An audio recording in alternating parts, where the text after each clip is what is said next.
chers amis, bonjour, ici en direct de Saint-Vulbas pour la deuxième étape du Tour cycliste de l'Ain. Une étape qui commence à avoir de la pêche en matière sportive. Et puis, je rappelle que la première étape, Pierre, qui avait conduit les coureurs de Châtillon-sur-Chalaronne à Val-Revermont, a vu la victoire de l'Anglais James Stewart. Alors, encore belle étape aujourd'hui, donc entre Saint-Vulbas, effectivement, ici au cœur de la plaine de l'Ain, une étape, on le disait, qui risque d'amener quelques surprises. Saint-Vulbas, une commune que l'on pourrait qualifier de commune anciennement rurale, maintenant qui est devenue au cœur d'une industrie, avec en particulier des gens comme la centrale du Bugey qui nous alimente. Deux invités sur le plateau de Rotary TV pour les rencontres de Rotary TV, justement. Aujourd'hui, Agnès Bureau, qui est la présidente de l'association Tremplin. Elle va nous dire tout à l'heure ce qu'est Tremplin, une association contre l'exclusion. Et puis, comme on dit sur un stand de boxe, à ma gauche et à la droite sur votre écran, tout de blanc vêtu, Paul Convert, qui quant à lui est le directeur du centre Roman Ferrari.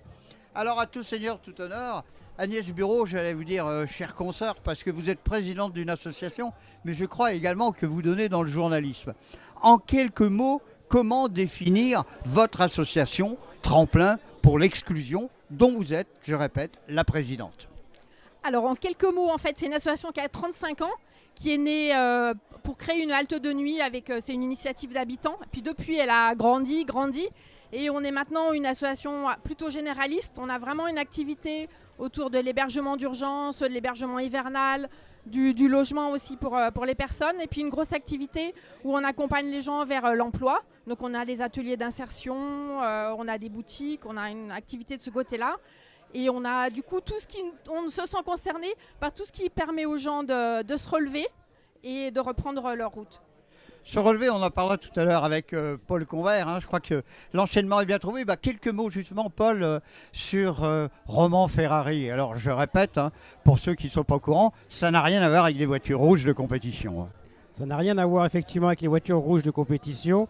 C'est un établissement sanitaire de rééducation pédiatrique qui prend en charge les enfants mais aussi des jeunes adultes au sortir des différents hôpitaux de la région, du pays et même à l'international, enfants qui ont subi des traumatismes relevant de la neurologie, de l'orthopédie et principalement il s'agit d'enfants grands brûlés. Donc sans jouer sur les mots, vous êtes là pour remettre tout un tas de personnes, hommes, femmes, jeunes et moins jeunes, de les remettre sur pied autant que se faire se peut, parce que vous nous raconterez tout à l'heure, les scooters, les mobylettes et tout ça ne font pas forcément que du bien. Et non, ça ne fait pas que du bien. Les accidents ménagers, c'est la période des barbecues. C'est souvent Celui qui tronçonne dans le jardin sans faire gaffe. Encore les tronçonneuses, ça c'est plus les adultes. Mais c'est effectivement beaucoup d'accidents ménagers, d'accidents domestiques et d'accidents de la circulation. Je précise que je ne suis que directeur adjoint. Je ne ferai pas de coup d'état aujourd'hui. Oui, c'est pas grave. De toute façon, vous êtes un homme investi comme votre directeur, certainement. Et tous vos collaborateurs, on verra tout à l'heure qu'il y en a un paquet. Revenons un peu sur Agnès Bureau. Votre structure, comment peut-on la définir? Le nombre de bénévoles, je crois qu'il y en a beaucoup. Le nombre de collaborateurs salariés, chiffre d'affaires 13 millions d'euros. Et puis, j'aimerais également, en plus de cela, que vous nous parliez de votre image. Alors, effectivement, on n'est pas derrière le terme association, il peut y avoir plein de choses. Mais Tremplin, on ne fait pas du bricolage et on ne fait pas de la charité. C'est une association qui est d'abord portée par des professionnels. On a 140 salariés permanents à peu près. Sur l'année 2021, il y a à peu près 370 personnes qui ont travaillé chez nous sur des contrats d'insertion, donc qui étaient là le temps de se former, de reprendre un projet professionnel et de reprendre leur route après vers un emploi. Et le chiffre d'affaires, ça donne quand même une idée du fait que on est une association avec un conseil d'administration bénévole. On a 80 bénévoles qui interviennent aussi aux côtés des professionnels, mais on est aussi une entreprise de l'économie sociale et solidaire, non délocalisable, avec une forte utilité sociale. Et on contribue à la fois, je pense, à un équilibre et à la solidarité dans la société, mais aussi notamment sur la réduction des déchets, enfin dans les activités. Alors je le disais, votre image, elle est méconnue. Qu'est-ce qu'il faudrait, quel est le petit plus qu'il faudrait pour justement donner un peu plus de visibilité à cette association qui quand même est au cœur de la cité en économie sociale et solidaire. Tout à fait. Je pense qu'on a besoin de mieux expliquer ce qu'on est. Le professionnalisme, c'est à la fois avec nos travailleurs sociaux, mais quand on gère une ressourcerie, c'est parce qu'on a répondu et qu'on a réussi à emporter un marché public. Quand on gère un centre d'hébergement, c'est parce qu'on a des compétences qui sont reconnues et qui sont contrôlées par l'État. Donc c'est vraiment un vrai professionnalisme et c'est une vraie valeur ajoutée sur la société. Donc il faut, notamment par exemple, quand on monte des projets en commun avec le Rotary, c'est aussi l'occasion d'avoir des liens, de s'expliquer et de comprendre. On va en parler des liens avec le Rotary. J'aimerais aussi que vous donniez un petit peu... je vois que chez vous, il y a une opération qui est importante sur les appartements. Alors, parlez-nous un petit peu de cette action dans laquelle je crois le Rotary est partie prenante. Oui, on a eu un coup de main, un coup de main très très appréciable du Rotary. On a ouvert depuis 2-3 ans plusieurs ateliers, plusieurs appartements qui sont pour des femmes victimes de violences ou des hommes, même s'ils sont minoritaires dans le cas des violences familiales. Oui, mais ça on le dit pas assez. Oui, tout à fait. Il y a aussi des hommes. Il y a 9 sur tous les cas de violences familiales, intrafamiliales l'année dernière. Il y a 9 femmes pour un homme à peu près. Et donc l'idée de ces appartements, c'est pour se mettre à l'abri, souvent du coup avec des enfants. Et le Rotary nous a aidé à meubler ces appartements pour que ce soit pas juste un lieu où on puisse venir juste un toit et une cuisinière et un lit, mais que ce soit aussi des lieux douillets où les personnes puissent se poser un peu et se sentir bien. Et ça, c'est grâce à des partenariats et une collecte du Rotary. Peut-on parler de convivialité bienveillante ? De bienveillance, oui, tout à fait. De convivialité, oui. Enfin, nous, on essaie. Oui, tout à fait. Ouais. C'est à la fois du coup une pierre, un bonus important du Rotary, puis c'est des liens qu'on crée aussi avec des gens de la société civile qui sont les Rotariens. Merci pour eux. Paul Convert, chez Roman Ferrari, qu'est-ce qui vous impressionne le plus avec tous ces gens que vous recevez médicalement ? Ce qui est toujours impressionnant, c'est effectivement le fait que dans 80% des cas, les blessures que subissent ces enfants ne sont que les parties émergées de l'iceberg. Il y a très souvent des patients qui viennent chez nous et qui sont issus de milieux sociaux défavorisés. Et là, je rejoins un petit peu ce que disait la présidente de l'association Tremplin. Le fait de soigner les corps, c'est une chose, mais il faut savoir que très souvent, les blessures, les milieux sociaux défavorisés sont malheureusement, c'est là malheureusement où les gens se font mal. Et donc ça veut dire qu'il y a le soin du corps, mais le soin, j'allais dire de l'âme, du moins de l'intellect, parce que si on n'a pas la pêche, si on n'est pas encadré, c'est beaucoup plus difficile malgré tout pour se remettre d'aplomb. Et c'est pour ça que pour prendre en charge tous ces patients, il y a 180 salariés et il y a 25 métiers différents. Du médecin à l'infirmière en passant par les enseignants. On a une école intégrée. C'est une prise en charge pluri- et multidisciplinaire et qui permet aux enfants d'être pris en charge dans leur intégralité. Et également, grâce à des associations comme le Rotary, de pouvoir faire des activités qui les sortent un petit peu du quotidien des soins. Alors c'est justement la question que je vais vous poser à tous les deux. Vous avez le micro, Paul Convert. Vous allez poursuivre. Comment peut-on envisager avec le Rotary, on n'est pas là pour se faire plaisir, on est là au Rotary pour aider, pour monter des projets. Comment peut-on faire un partenariat gagnant-gagnant avec le Rotary ? Alors, je pense tout simplement qu'il faut continuer sur la lancée qui a été initiée parce que nous ne pouvons pas, au niveau de l'établissement, offrir des activités, on va dire, extra-sanitaires aux patients. Et on a la chance d'avoir beaucoup d'associations qui nous aident, dont le Rotary. Cela fait un bout de temps déjà que ça fonctionne et j'aurais envie de dire que c'est une belle inertie et qu'il faut profiter de cet élan. Simplement, j'ai envie de dire, ne changeons rien, continuons. Voilà ce qu'on peut faire. Agnès, ce partenariat avec le Rotary est-il un partenariat bien évidemment gagnant-gagnant au service de votre structure? En fait, c'est notre mot d'ordre, c'est que les partenariats, ils sont toujours gagnants-gagnants. Pour nous, ça n'aurait pas de sens qu'il y ait des Rotariens ou une entreprise qui disent « on vous fait don ». C'est pas à sens unique. Je me permets d'insister, le Rotary n'est pas une banque qui donne de l'argent aux uns aux autres. Le Rotary est une structure que l'on peut appeler de club-service. La devise du Rotary, c'est servir d'abord pour le bien-être des uns et des autres, mais c'est une structure qui monte des actions pour récupérer de l'argent, et cette action, cet argent va aux associations comme les vôtres pour acheter du matériel, pour faire tout un nombre de choses. Je vous ai interrompu, Agnès. Non, mais tout à fait. C'est ce pourquoi on plaide aussi. Donc, le partenariat, ça peut être ponctuel comme l'action qu'il y a eu de collecte pour les appartements, mais ça peut aussi s'inscrire sur la durée parce qu'on a besoin de nouer des liens avec les entreprises du secteur économique classique, parce qu'on a une activité dans le cadre, sur le secteur alimentaire, sur le secteur de la collecte textile. On a plein de projets de développement, notamment sur le textile. C'est aussi monter des partenariats, du bénévolat régulier avec dans le cadre de nos ateliers pour des cours de langue et autres. Il y a plein de pistes à développer ensemble. Alors ça sera votre mot de la fin, Agnès Bureau. Paul Convert, le mot de la fin en 30 secondes. Ouais, le mot de la fin, c'est tout simple. Nous sommes une association. Nous aussi, nous sommes une association. Nous n'avons pas d'actionnaires. Eh ben, si on a des actionnaires, c'est les enfants qu'on soigne, et on a des partenaires comme le Rotary, et c'est un magnifique élan qu'il faut continuer avec lequel il faut continuer. Chez Roman Ferrari comme tremplin pour l'exclusion, on a bien compris que vous aviez un ADN qui était similaire, semblable à celui de Rotary. On vous remercie et puis bonne journée.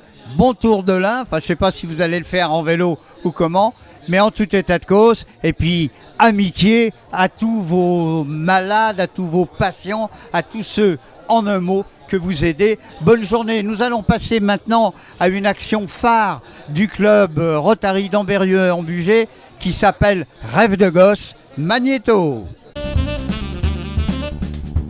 En fait, le projet fait se réunir une cinquantaine d'enfants ordinaires. C'était des collégiens d'Ambérieu, de Saint-Exupéry à Ambérieu, et une centaine d'enfants extraordinaires, donc des enfants malades, des enfants handicapés, des enfants dont la ville n'a pas fait de cadeau.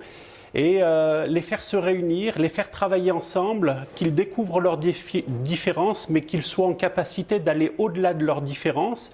Et l'idée, c'est de produire une œuvre remarquable qui est exposée le jour J, le jour des baptêmes de l'air, puisque voilà, la cerise sur le gâteau, c'est qu'on offre à tous ces enfants un baptême de l'air. Nous, Rotariens d'Ambérieu en Bugey, on a eu beaucoup de plaisir à s'investir dans cette action-là, parce que c'est une très très belle aventure. 25 ans d'étoiles dans les yeux, 25 ans de sourire d'enfant, et quelque part... on a fait notre mission et donner du rêve à des enfants pour certains qui vont laisser au sol les entraves qu'ils ont sur la terre, c'est important pour nous. Un jour, je visitais une maison spécialisée pour les enfants cabossés par la maladie et la directrice me disait « Vous savez, ces enfants, ils sont vraiment extraordinaires ». Et c'est de là que j'ai gardé ce vocable pour faire la différence et surtout accepter la différence. Accepter la différence entre ces enfants ordinaires et extraordinaires qui s'acceptent entre eux, qui deviennent des compagnons de jeu. Et voilà notre mission. Pour moi, c'est l'essentiel. L'essentiel de notre mission, c'est donner du rêve à ces enfants qui, malheureusement, n'en ont pas toujours et quelque part aussi donner du sourire à leurs parents et à leurs éducateurs, comme quoi la mission est accomplie. Bon, allez, merci. J'ai bien aimé d'être ici et j'ai bien aimé de faire de l'avion et j'aimerais bien le rencontrer. Rêve de gosse. Un changement de plateau maintenant, nous accueillons Bernard Gloriot et Jacques Breuillas Et puis, lorsque l'on voit les images de Rêve de gosse, vous allez nous en parler, Bernard Gloriot, ça fait toujours beaucoup d'émotions, en particulier à la fin de ce reportage que j'avais effectué il y a quelques mois, quand vous voyez le petit Oscar, 11 ans, qui sort de l'avion, un garçon cabossé de la vie, eh bien, ça fait quand même beaucoup d'émotions. Et lorsqu'il vous dit « Rêve de gosse », moi, j'aimerais bien le rencontrer, Rêve de gosse. Bernard Gloriot, ancien président, passe-président comme on dit, du Rotary Club d'Ambérieu-en-Bugey. Quelques mots sur cette opération Rêve de gosse. Rêve de gosse est une opération qui a été initiée par le président qui était à l'époque originaire de Stewart Air France et qui a eu la volonté de faire rencontrer des enfants ordinaires avec des enfants extraordinaires. Donc l'idée générale était très intéressante sur un plan relationnel et ce qui a permis à une centaine d'enfants dits ordinaires de pouvoir rencontrer des enfants de classe de 4e et 3e du secteur d'Ambérieu-en-Bugey de façon à ce qu'il y ait une communication permanente et une vraie découverte réciproque. Et ça nous a permis de voir des gens qui, au départ, étaient réticents, finalement se sont confiés les uns les autres avec le sourire apparent. Alors concrètement, Rêve de gosse, vous avez mis en place un certain nombre d'actions qui vous ont permis de récupérer un peu quelques subsides avec lesquels vous avez permis à l'association des Chevaliers du Ciel de venir faire une ville-étape. C'était en 2020 ou 2019 2021, avec un Tour de France aérien qui comporte 8 étapes dans lesquelles il y a bien entendu des institutionnels comme l'armée de l'air, mais il y a également des pilotes privés d'avions qui consacrent une dizaine de jours de leur temps et de leur argent pour faire voler les enfants. Ça a été extraordinaire en termes de bénévolat de voir 23 personnes privées venir avec leur avion, prendre en charge 3 ou 4 enfants avec des parents ou des accompagnateurs et de faire un tour géographique sur le secteur durant 1 heure.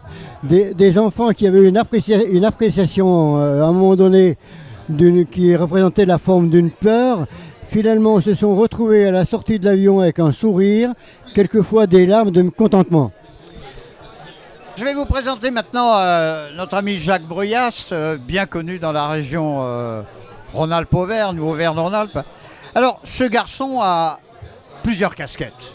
Il est auteur, il est écrivain, il est éditeur, mais il est surtout président de l'Union des écrivains Rhône-Alpes-Auvergne. Pourquoi on dit Rhône-Alpes-Auvergne ? Parce que sur le sigle, c'est UERAA. Jacques Bruyas, on est dans une configuration sportive, qui plus est cycliste. Parlez-nous d'Antoine Blondin. Alors bien sûr, parce que le premier écrivain qui vient à l'esprit que lorsque l'on parle de cyclisme, c'est Antoine Blondin.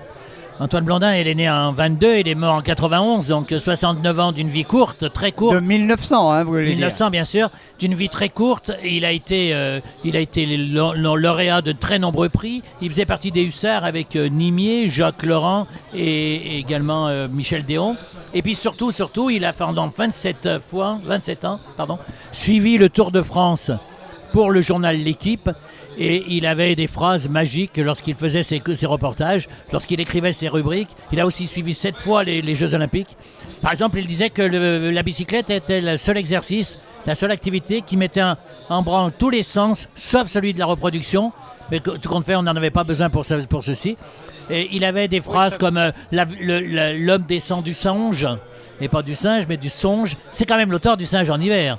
Et c'était un homme qui, malheureusement, avait été appelé normalement à apparaître à l'Académie française. Mais il avait calculé qu'entre chez lui et l'Académie française, il y avait 40 bistrots, qu'il n'arriverait jamais à l'heure à une séance de l'Académie française. Donc, c'était pas la peine de le nommer. Et vous, quel est votre sentiment justement sur les écrivains d'une manière générale, que ce soit ceux d'Auvergne-Rhône-Alpes ou même des nationaux, voire internationaux, par rapport au cyclisme ? Le cyclisme est une activité qui fait beaucoup couler d'encre ? Alors, elle fait couler de l'encre, elle fait couler de l'encre pour les dessins aussi. Puisqu'on parlait de Blondin, ceux qui accompagnaient les textes de Blondin, c'était les dessins de Pélos. Pélos qui faisait tous les dessins sportifs pour le coq sportif, etc. Mais surtout, Pélos, c'est le père adoptif, puisqu'il a été créé avant par Forton, des Pieds Nickelés et de Bibi Fricotin. Et puisque vous me parlez de littérature et de vélo, le vélo est le seul engin, j'allais dire, dont tous les mots ont un double sens. La selle, le cadre, les pédales, le guidon, le tout. Et la sonnette tout. La sonnette L'avertisseur sonore. L'avertisseur. Tout a une double Le sens. rétroviseur.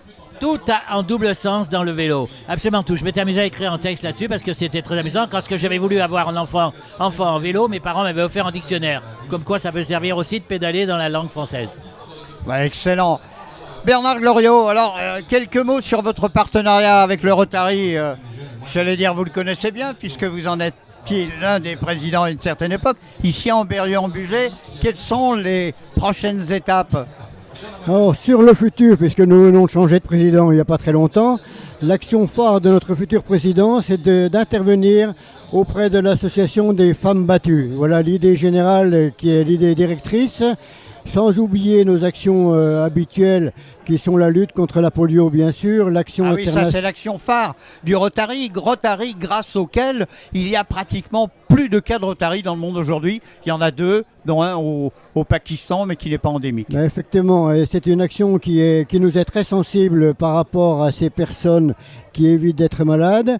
En dehors de ça, nous avons toujours la volonté d'organiser des opérations cinéma pour la recherche sur les maladies du cerveau. Et bien sûr, la banque alimentaire, le secours catholique. Et puis en parallèle, des actions qui touchent, je dirais, la recherche médicale, parce que le Rotary, dernièrement, nous venons de voir 2 épouses de Rotariens atteints de maladies neurodégénératatives, et donc nous consacrerons de l'argent à cela. Jacques Bruyas, le Rotary, ça vous parle? Vous pensez de quoi, toutes ces actions qui sont menées par les clubs les uns et les autres? Alors moi, en 30 secondes? Je suis très admiratif de ce que fait le Rotary. J'ai fait souvent des interventions, ils me demandent souvent des conférences. Je n'ai pas adhéré à un club de Rotary, pourtant je ne suis pas très loin, hein. J'habite juste au nord de l'Isère, mais à la limite de l'Ain. Mais c'est vrai que je suis très admiratif sur ce travail. Et tout à l'heure, lorsque j'écoutais la réinsertion de ces enfants, par exemple, réinsertion entre guillemets, mais ce plaisir que vous avez offert à des enfants qui ont volé dans la plaine de l'Ain, en définitive, là où Saint-Exupéry a commencé son premier vol, je pense que la littérature est encore au rendez-vous. Merci Jacques Bruyas, merci Bernard Gloriot. Nous allons passer maintenant dans un autre domaine de l'aide avec le rallye de l'Espérance. Merci à vous messieurs, bonne journée et profitez bien du cyclisme en règle générale et des actions que vous faites pour les uns et les autres. Et Magnéto!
Il y a un monde fou, une ambiance conviviale. Et nous accueillons maintenant Emilia. On dit comment? Guello? Guello. Alors, Emilia, bonjour. Vous êtes directrice, on appelle ici la MEX, la MEX, la maison d'enfants à caractère social. Comment définir, Emilia, cette association ? Alors c'est une association, c'est le Centre Saint-Exupéry, on dépend de l'association du Centre Saint-Exupéry qui rayonne sur 4 départements, la Saône-et-Loire, la Haute-Savoie, le Rhône et l'Ain. Et c'est une association qui a un but altruiste puisque c'est pour prendre soin des personnes les plus en difficulté. Concrètement, comment définir en nombre de personnes, en nombre d'accueils, qu'est-ce qui se passe, comment ça s'organise tout ça? Alors l'association accueille 350 enfants, tout compris sur l'ensemble des départements. En parlant d'enfants, viens, mettez-vous de part et d'autre. Non, mets-toi à côté, voilà. Alors vous allez nous les présenter justement, ces enfants. Nous avons Bilal, qui a 9 ans. Et puis Anaïs. J'ai 13 ans. 13 ans. Alors, donc vous accueillez des enfants. Alors, pour le coup, à Mollon, nous avons une maison d'enfants qui accueille 23 enfants de 4 à 18 ans et qui arrivent chez nous parce qu'ils ont des difficultés au sein du milieu familial. Quel genre de difficultés peut-on trouver dans le milieu familial? Je suppose que la palette est hélas très large. Voilà, c'est des enfants qui ont besoin d'être mis en sécurité parce qu'ils sont confrontés à des carences éducatives, des violences parfois physiques et psychiques. Quelle aide apportez-vous? Comment peut-on, alors je ne sais pas si on peut utiliser le mot soigner, mais comment peut-on accompagner ces enfants? Alors on les accueille déjà. À part les amener voir les coureurs du Tour cycliste de l'Ain. Ce qui fait partie de l'expérience à la maison d'enfants d'ailleurs. En réalité, ce sont des lieux où on met à l'abri les enfants pour les protéger des violences des adultes et des dysfonctionnements des adultes. Donc on les accueille, ils sont scolarisés dans des milieux ordinaires chaque fois que c'est possible et on leur offre un espace où ils peuvent récupérer de la paisibilité pour avoir un développement bien plus favorable. Et en quelques mots, votre partenariat avec les clubs Rotary, en particulier celui d'Ambérieu-en-Bugey? Alors on a eu la chance d'être contacté par des représentants du club du Rotary qui nous a offert des sorties extrêmement magnifiques puisqu'on a fait des rallyes de l'espérance avec des voitures de prestige et à chaque fois nous avons pu emmener une dizaine et une quinzaine d'enfants qui ont bénéficié de ce rallye en montant chacun dans une voiture et faire le tour du département de l'Ain durant toute la journée. Eh bien, merci d'être venu, merci à vous. Ça vous intéresse, ça vous a plu, tout ce que vous voyez là, les coureurs et tout? Oui, ça m'intéresse. Très bien, eh bien, tu veux dire un mot? Non, je ne veux pas dire un mot. Timide. Mais tu es content quand même d'être ici? Les policiers t'ont donné un stylo? Oui. Ils sont gentils, les policiers. On va voir l'interview de Thierry Jacquet qui parle du handicap sportif Magnéto. Le sport handicap, c'est aménager et permettre à une personne, quel que soit son handicap, de participer à une sortie et d'être le plus autonome possible. Donc pour ça, soit on aménage le ski pour que la personne puisse skier debout, voilà, avec des patinettes, avec des choses comme ça. Soit la personne a une possibilité de skier en autonomie, assise, et à ce moment-là on lui met un fauteuil adapté, et plus en plus on va loin dans la déficience, et plus on va mettre un fauteuil qui est moins autonome mais qui permet d'emmener les gens quel que soit leur handicap. Thierry Jacquet, vous parlez de fauteuil, je veux dire merci pour la transition. Les fauteuils, ils n'arrivent pas tout seuls comme ça par l'opération du Saint-Esprit. Je crois que le Rotary vous a aidé à en acquérir quelques-uns. Oui, exactement. On s'est beaucoup posé la question de comment permettre et comment démarrer l'activité. Tout naturellement, on est allé voir des partenaires et le Rotary, donc en 2017, a répondu présent et nous a financé notre premier fauteuil. Ça vaut 7 500 € un fauteuil. Donc voilà, aujourd'hui on est équipé de 7 fauteuils. De niveaux différents, de coûts différents, de prix différents, tous fabriqués par un fabricant français, Société Tessier, qui est à côté de Chambéry, à Montmélian, et qui développe vraiment du matériel à l'écoute des personnes en situation de handicap et à l'écoute des clubs.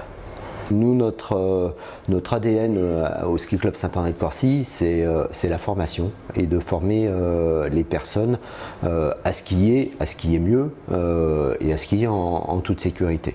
Donc on a reproduit ce modèle pour les personnes en situation de handicap et si on a considéré qu'on était un intrus dans une famille avec une personne en situation de handicap ou dans un groupe. Donc on a décidé de former les personnes à devenir autonomes. Donc on a formé des personnes à piloter les fauteuils ou à skier seul en autonomie avec des fauteuils. Et après derrière, ils nous empruntent du matériel et ils partent seuls faire du ski. Thierry Jacquet, en conclusion, faites-nous rêver. Est-ce que les utilisateurs de ces fauteuils spécifiques ont la lumière qui brille dans leurs yeux après et ont une pensée émue par cette action rotarienne? Bah ouais, ça c'est sûr que notre satisfaction, c'est quand à la fin de la journée, qu'on voit ces yeux qui pétillent pour ces personnes, c'est réellement exceptionnel. Nous voilà à présent et à nouveau sur le plateau des rencontres de Rotary TV en direct du 34e tour cycliste de l'Ain avec deux invités de choix et de qualité. Cyril Valette, directeur de la MFR Ballan, Maison Familiale Rurale.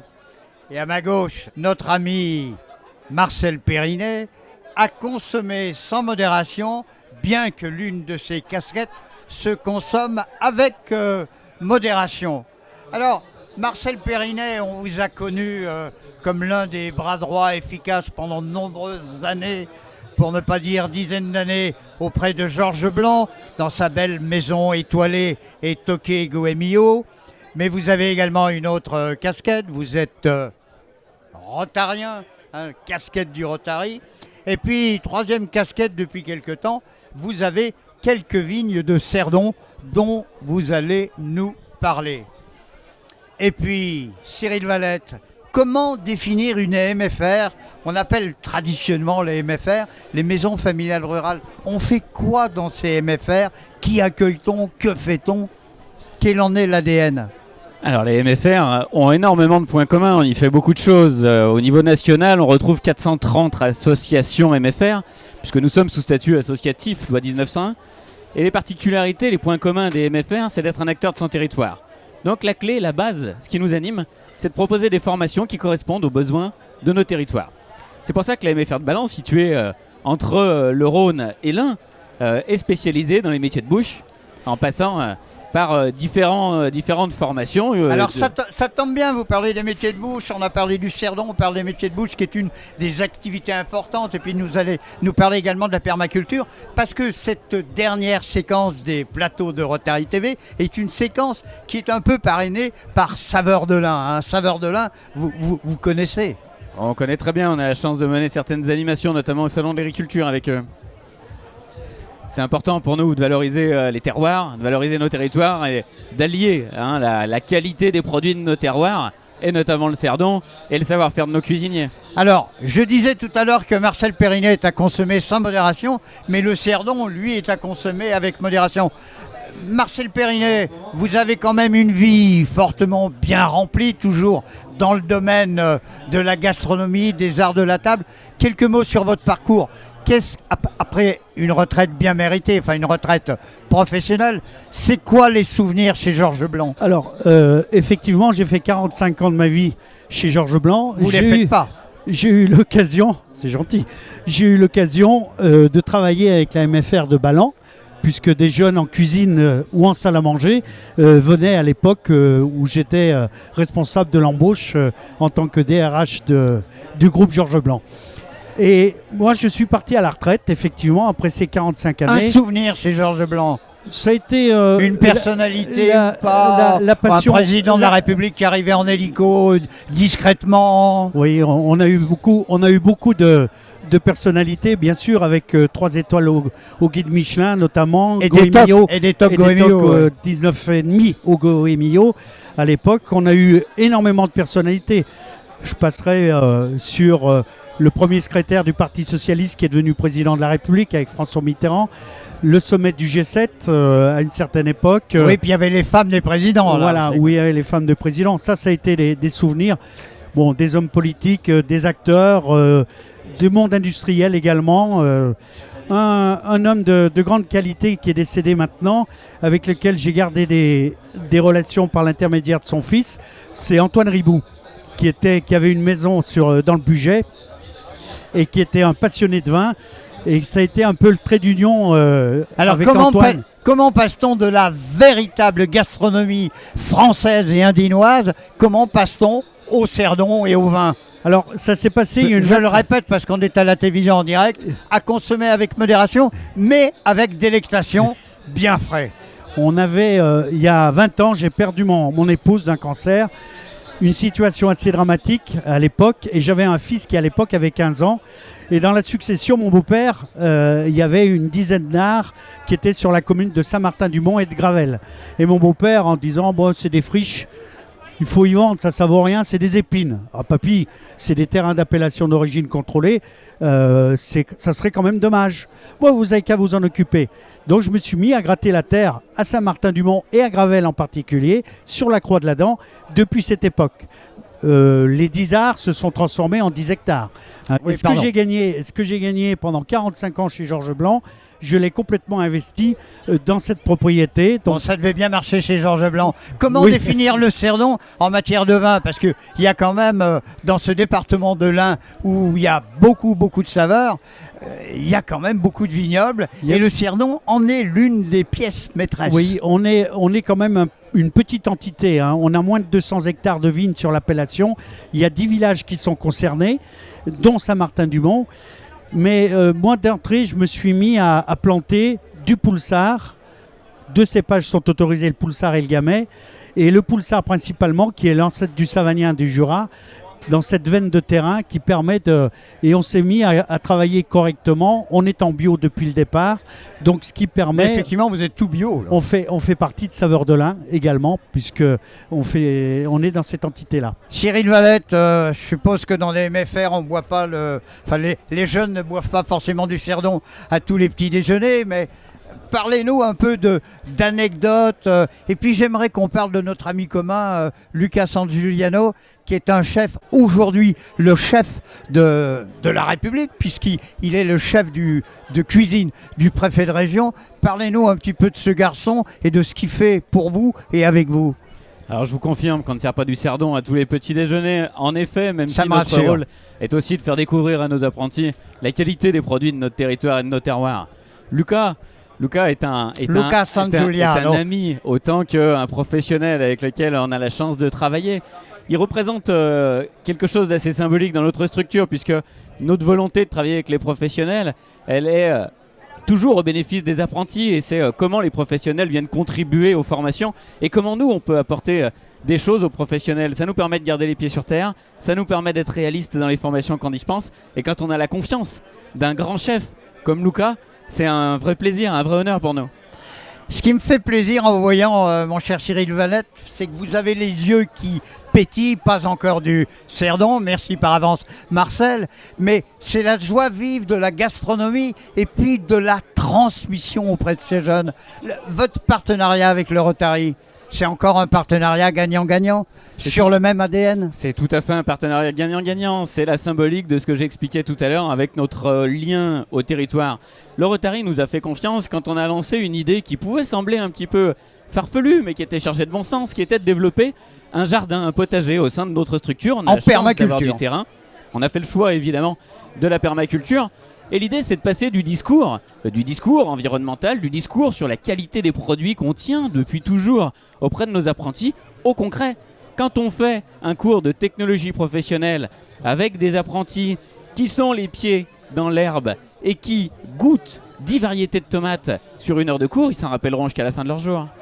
Merci Cyril Valette, on a bien compris que là encore une fois c'est le partage et la transmission qui sont au cœur de cette vie.